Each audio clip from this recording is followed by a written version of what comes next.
Welcome back to Snippets with Patterns by Jen. This week our challenge is to prep our binding. So whether you have a quilt you are working on, a quilt that is ready to go, or a quilt that is planned and you don't want to lose that binding, let's get it prepped. Now, width-wise, that is a personal choice for you as a quilter. I cut my strips for my binding at 2 inches. Most people do it at 2.5 inches, some at 2 1/4. Obviously, it's a personal choice. This binding that I'm making right now is... I have my strips cut for our binding, and I'm going to now sew them together. I don't usually cut off the selvage at this point just because we're going to cut them off anyway, and it just saves me a little bit of time in my sewing to just skip that step at this point. So I've lined this up, and I'm giving myself about 1/4 inch. That's a little bit more than 1/4 inch, but about that. And then 1/4 inch on top, same thing.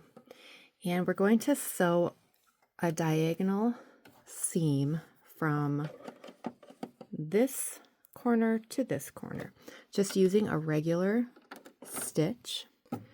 Okay, so you want to line this up so that the middle of your little corner here is going to line up on that stitch line right there on the center. So that's where your needle will be. And you can draw your lines here if you want. I just eyeball it.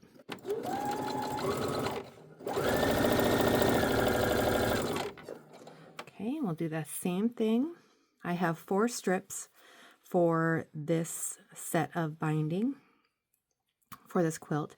So I'm going to just go ahead and do a second one. And again, right sides together, lining it up so it's about 1/4 inch from where your cut edge is, if you've trimmed off your selvage. If not, it's just 1/4 inch from the end of the selvage. And lining it up so that your corner is right in the middle where your needle is, and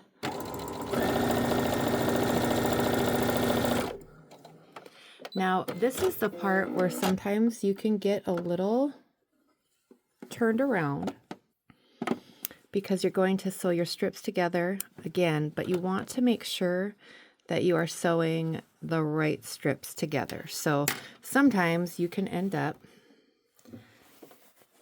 sewing the same ends together just because there are so many strips here. So you do want to pull them apart. Just make sure that you are sewing 2 separate strips together and not making a loop. I have done that before. All right, so we're going to go ahead and line this up the same way we did the others. Right sides together, 1/4 inch. And then once we're done with this, we cut off that,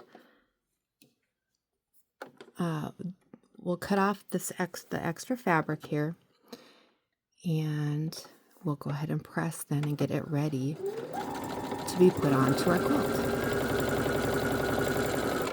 Next step is going to be just trimming off the excess fabric. So I'm lining up my ruler, the 1/4 inch line on my ruler on the stitched line to give ourselves that 1/4 inch. You can go ahead and trim these off just using a scissors and just quick snipping them off. You don't have to do the step of the ruler and the rotary cutter.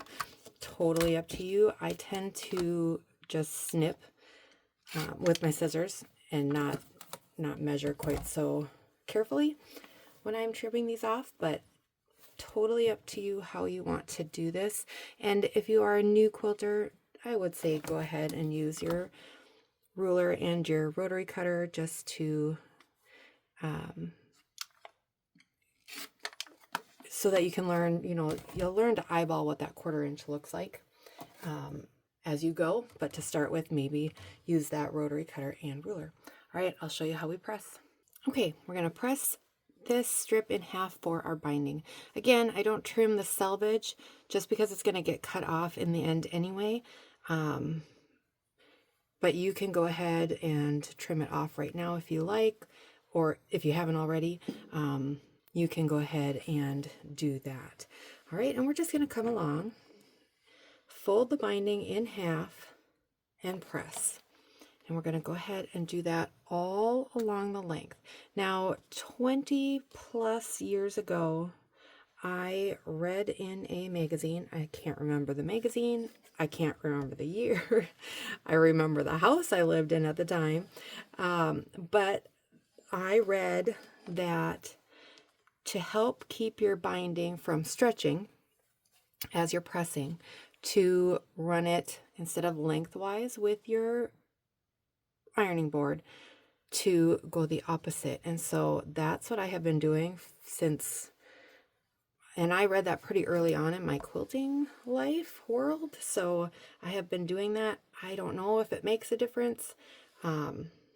I like how my binding turns out, so it doesn't hurt anything for sure. So I just continue to do that, and I'm passing that tip along to you as well.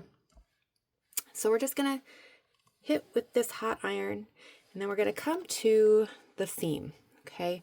And we are just going to make sure that as we are folding this, that the seam lays the same way when we fold it. All right, and you will see a little dog ear here. Make sure it's still turned right. It'll lay flat if you make sure the seam is going the same way, even though it feels funny because it is folded in half, so there's a little extra fabric there because of that seam. You do want it to go the same way. I like to hit it a little bit longer with my iron.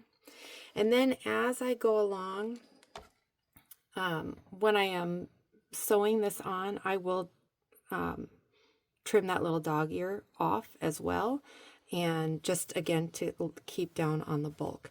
And then we'll just keep going all the way to the end of our strips. And then I just want to give you a quick look. So I have it going down that way, and I have it just falling down to the ground where I have a little basket so that it makes it easy to grab it. So I'll just let it fall back behind there and reach over, grab that basket when I'm done. And then my next step I like to roll it.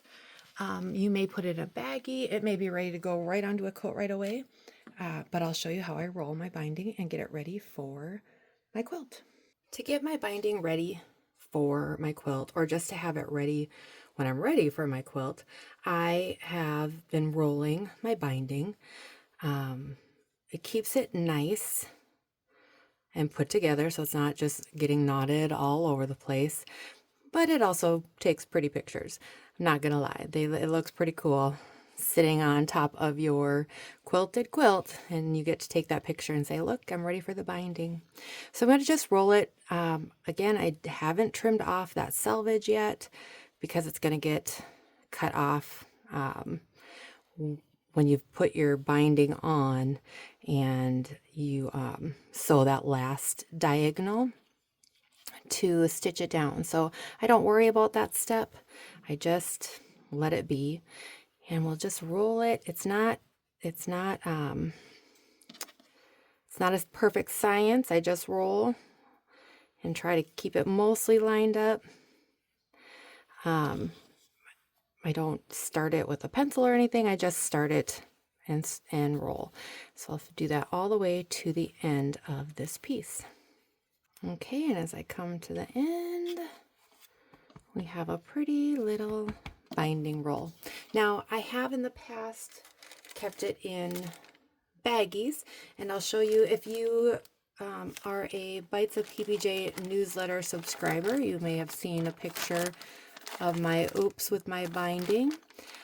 This was from the very first 2 quilts I made for my family. I made twin quilts for my 2 older boys, and I made binding apparently enough for 4 twin quilts. I'm not sure, but I've had this now for, oh my gosh, 20 plus years again, waiting for a quilt that needs some brown star binding. That's how much I made as a new quilter. So that's my oops story. All right.